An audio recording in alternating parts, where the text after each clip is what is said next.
AP అభివృద్ధి TDP ప్రభుత్వంతోనే సాధ్యమన్నారు ఆ party Visakha MP అభ్యర్థి శ్రీభరత్. తమ ప్రభుత్వంలో సంక్షేమం, అభివృద్ధి రెండు చేతులు లాంటివన్నారు. రాష్ట్ర ఆదాయాన్ని పెంచే మార్గాలు చూపిస్తాయన్నారు. పోలవరం ప్రాజెక్టును పూర్తి చేసి చూపిస్తామన్నారు. విశాఖలో 1,00,000 ఉద్యోగాలు చూపిస్తామన్నారు. తూర్పు నియోజకవర్గంలో పలు పార్టీలకు చెందిన నాయకులు టీడీపీలో చేరారు. వారికి శ్రీభరత్ టీడీపీ కండువాలు కప్పి పార్టీలోకి ఆహ్వానించారు. అయితే ఒక సంవత్సరం క్రితం మహానాడులో మినీ మేనిఫెస్టో అని అప్పుడు చెప్పిన స్కీమ్స్ అన్నీ కంటిన్యూ చేస్తూ వాటితో కొన్ని యాడ్ చేయడం జరిగింది. యాడ్ చేయడం ఏంటి అంటే ఇక్కడ మత్స్యకారులందరికీ వాళ్ళ డౌన్ టైంలో ఆఫ్ సీజన్లో 20,000 రూపాయలు ఇవ్వడము, అంతేకాకుండా బోట్ అసిస్టెన్స్ కూడా సపరేట్గా చేయడం. ఇందాక బాబ్జీ గారు అన్నట్టు హెల్త్ ఇన్సూరెన్స్ 25 లక్షలు, ఇది యాక్సిడెంటల్ డెత్ కోసం 10 లక్షలు, న్యాచురల్ డెత్ కోసం 5 లక్షలు, ఏదైతే చంద్రన్న బీమా గతంలో ఉండిందో అది కూడా మళ్ళీ ప్రారంభించడము. మొన్న కూడా ఇది బీసీ వెల్ఫేర్ కింద అనౌన్స్ చేశారు. కానీ ఇప్పుడు పెన్షను మేము గవర్నమెంట్ మారిన తర్వాత కాదు, ఏప్రిల్ నుంచి 4,000 రూపాయల పెన్షన్ వెనుకబడిన వాళ్ళందరికీ ఇస్తామని, మొదటి నెల ఆ 3 నెలలు 1,000 రూపాయలు ఏదైతే ఎక్కువైందో మొదటి నెల 7,000 ఇచ్చి మిగతా నెలల నుంచి 4,000 ఇంటికి వద్దకి పెన్షన్ అందజేస్తారనేది కూడా చెప్పడం జరిగింది. ఇవన్నీ సంక్షేమ పథకాలు ఏంటంటే కొందరు మధ్యతరగతి వాళ్ళు ఆలోచించవచ్చు, మరి దాని ద్వారా రాష్ట్రంలో ఆదాయం ఎట్లా పెరుగుతుంది అని. చంద్రబాబు నాయుడు గారు ఎప్పుడో చెప్పేది ఏంటి అంటే సంక్షేమంతో పాటు అభివృద్ధి రెండు చేతులు కలిసి వెళ్తేనే రాష్ట్రం ముందుకెళ్ళగలుగుతుంది. మీరు చూస్తే మేనిఫెస్టోలో కూడా ప్రధానమైన ఒక సమస్య 20 లక్షల ఉద్యోగాలు ఈ రాష్ట్రంలో సృష్టిస్తామని చెప్పాం. అది అట్లా సృష్టిస్తాం, అది పెట్టుబడులు వస్తేనే సృష్టించగలుగుతాం.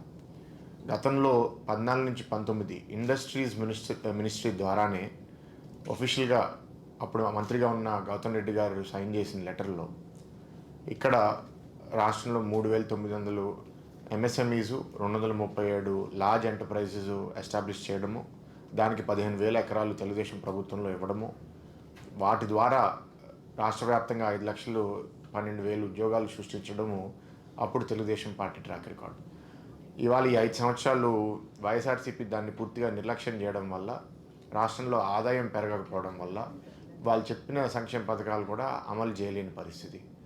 ఇవాళ మేము ఎట్లా చేయబోతున్నాము ఈ మేనిఫెస్టో సక్సెస్ అనేది కేంద్ర ప్రభుత్వం సహాయంతో ఈ నేషనల్ ప్రాజెక్ట్స్ పోలవరము, ఈ రైల్వే జోన్ ఎస్టాబ్లిష్మెంట్ అన్నీ చేస్తూ పెట్టుబడులన్నీ తీసుకొచ్చి రాష్ట్ర ఆదాయం పెంచినప్పుడు మేము అన్ని పథకాలు చేయగలుగుతాం. అండ్ కొన్ని పథకాలు మేము పెట్టినవి కూడా ఎలా సమాజంలో ప్రయోజకులుగా చేయాలి, ఎలా ఎకానమీని ఇంప్రూవ్ చేయాలి అని. ఇప్పుడు మహిళలకి బస్ ట్రాన్స్పోర్ట్ ఉదాహరణగా తీసుకుంటే, మహిళలు ఎప్పుడైతే మొబిలిటీ పెరుగుతుందో, బయటికి తిరుగుతారో, పనిచేయడానికి వెళ్తారో ఎకానమీ డబుల్ అవుతుంది. ఎందుకంటే ఎక్కువ వరకు మనం చూసేది ఇళ్లల్లో మగవాళ్ళే పనిచేస్తున్నారు. మహిళలు కూడా వర్క్ ఫోర్స్లో యాడ్ అవుతే దానివల్ల మన స్టేట్ ఎకానమీ, జీడిపి ఇంకా మరిన్ని రేట్లు పెరుగుతుంది. సో చంద్రబాబు గారు ఆలోచించేది ఏంటి అంటే ఆదాయం ఎంత స్పీడ్గా మనం పెంచగలిగితే మనం చెప్పిన మేనిఫెస్టో కూడా చాలా సక్సెస్ఫుల్గా ఇంప్లిమెంట్ చేయగలుగుతాము. దాని మీద డెఫినెట్గా ఆలోచన అనేది చాలా బలంగా ఉంది.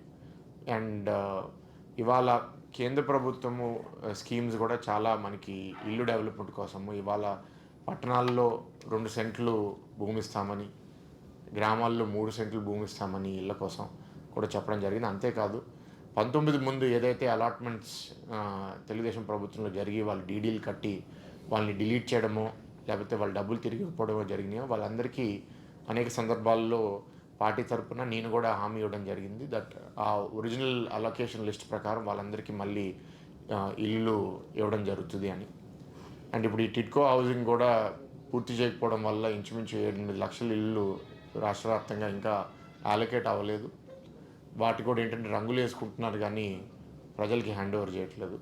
అది కూడా చేసే బాధ్యత మేము చేస్తాం. అది కాకుండా ఇంకా కార్పొరేషన్లకి అన్నిటికీ రకరకాలుగా పెట్టారండి. అవన్నీ ఇవాళ నేను డీటెయిల్లో వెళ్ళను. ల్యాండ్ టైటిలింగ్ యాక్ట్ గురించి కొంత మెన్షన్ చేయాలి. ఎందుకంటే ల్యాండ్ టైటిలింగ్ యాక్ట్ ఇవాళ ప్రజలకి వాళ్ళ భూమి మీద భద్రత లేని పరిస్థితి. ఒకవేళ ఏదైనా కొత్త రిజిస్ట్రేషన్ అయ్యి అది డిస్ప్యూటెడ్ ఉంటే ఏ కారణం వల్ల అయినా ఆ సిటిజన్ అవుట్ ఆఫ్ కంట్రీ ఉన్నా లేకపోతే అవుట్ ఆఫ్ స్టేట్ ఉన్నా 2 సంవత్సరాల తర్వాత దాన్ని డిస్ప్యూట్ చేయడానికి కోర్టు దగ్గరికి, గవర్నమెంట్ దగ్గరికి కూడా వెళ్ళే అర్హత కూడా లేని పరిస్థితి ఇవాళ. అండ్ ఆ 2 ఇయర్స్ లోపల కూడా కోర్టు కాకుండా గవర్నమెంట్ దగ్గరికి వెళ్ళి చేసుకోవాలి అంటే న్యాయ వ్యవస్థల్ని నిర్వీర్యం చేస్తున్నారు, ప్రజల్ని మభ్యపెడతారంటే ఇవాళ టైటిల్ పేపర్ మీద కూడా ముఖ్యమంత్రి ఫోటో పెట్టి అదేదో కాపీ మీకు ఇస్తాము ఒరిజినల్ గవర్నమెంట్ దగ్గర ఉంటుందని చెప్తుంటే ఆ, ఆస్తి సంరక్షణ ఎట్లా అవుతుంది అనేది చాలామంది ఆల్రెడీ చాలా భయాందోళనకి గురవుతున్నారు. తప్పకుండా ల్యాండ్ టైటిలింగ్ యాక్ట్ ప్రభుత్వం వచ్చిన తర్వాత దాన్ని రద్దు చేస్తాము.